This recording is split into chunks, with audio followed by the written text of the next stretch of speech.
बिस्मिल्लाहिर्रहमानिर्रहीम। अस्सलाम वालेकुम बच्चों, आप सब कैसे हैं? उम्मीद है आप सब अच्छे होंगे। आज मैं क्या लाई हूँ? आज मैं लाई हूँ आपकी कहानी की किताब।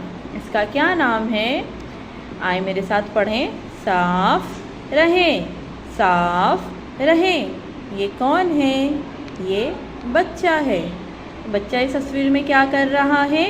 इस तस्वीर में बच्चा अपने हाथ धो रहा है और इस तस्वीर में बच्चा नहा रहा है और यहाँ पर वो अपने दांतों को ब्रश से साफ कर रहा है। ये कौन है?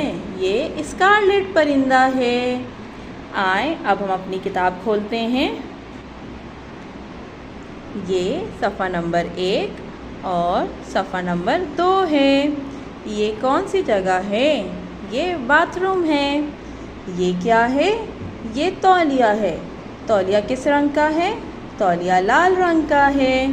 और ये बेसन है। बेसन किस रंग का है? बेसन लाल रंग का है। और यहाँ पर बच्चा अपने हाथ धो रहा है लिक्विड साबुन से। और ये क्या लिखा है? हाथ धोएं, हाथ धोएं।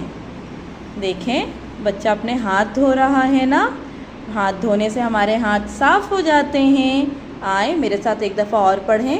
हाथ धोएं, हाथ धोएं। चलें अब आप अपने वालिदैन के साथ इस किताब को पढ़िएगा और अपना ख्याल रखिएगा। अल्लाह हाफिज़।